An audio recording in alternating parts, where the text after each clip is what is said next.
اس کے ساتھ ساتھ جو نیشنل پالیسی کے تحت ہمارے عوام کو زبردستی اپنے گھروں سے نکالا گیا ہے تو ان کو بھی ہم ریلیف دے رہے ہیں. وہ پیسے بھی جو ہیں صوبائی حکومت اپنی جیب سے دے رہی ہے. اس کے ساتھ ساتھ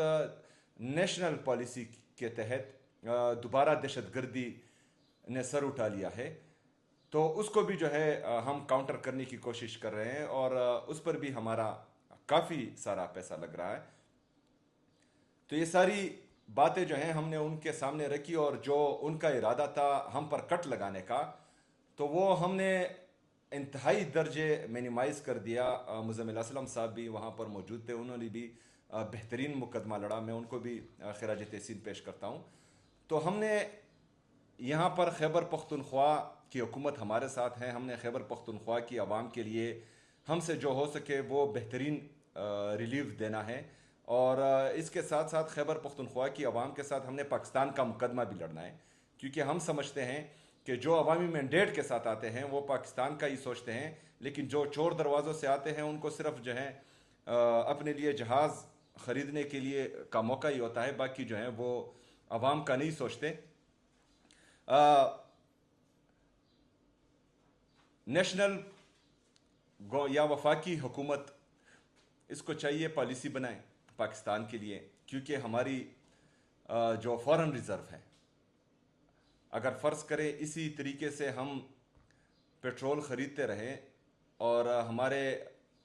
ٹریڈ ڈیفیسٹ ہے پاکستان میں, تجارتی خسارہ دن بدن بڑھتا جا رہا ہے کیونکہ ایکسپورٹ ہے ہی نہیں اور امپورٹ دن بدن بڑھتا جا رہا ہے. جو ہمارے ساتھ آلریڈی ڈالر ہے تو وہ امپورٹ کرنے میں ملک سے باہر ہی جائیں گے, تو اس سے جو امپیکٹ پڑے گا ہمارے روپے کی قدر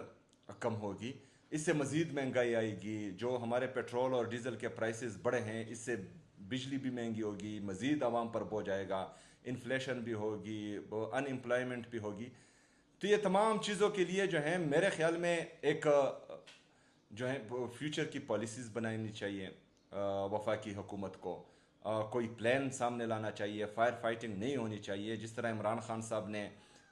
پاکستان کا جی ڈی پی گروتھ 6.1% پر لے کر گئے تھے, ہمارا انڈسٹریل گروتھ ہو رہا تھا, ہمارا ایگریکلچر گروتھ ہو رہا تھا, ہماری ریمیٹنسز پاکستان کی تاریخ میں پہلی دفعہ تقریباً $33 بلین تک پہنچ چکے تھے, ہمارا ٹریڈ سرپلس تھا کیونکہ ایکسپورٹ زیادہ ہو رہی تھی, امپورٹ کم ہو رہی تھی اور پاکستان ترقی کر رہا تھا. لیکن بدقسمتی سے وہ حکومت گرائی گئی بیرونی سازش کے ذریعے اور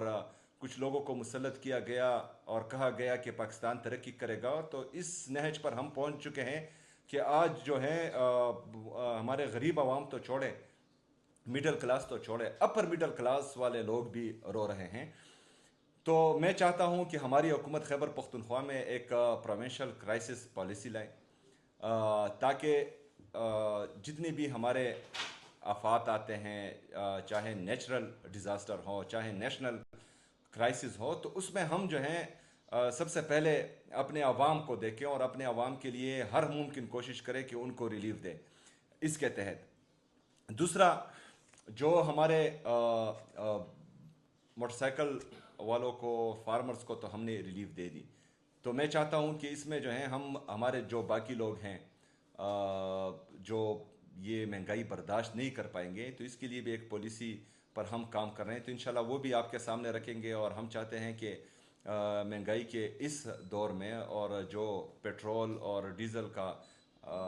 بم عوام پر گرایا گیا ہے, تو اس میں ہم اپنے لوگوں کو میکزیمم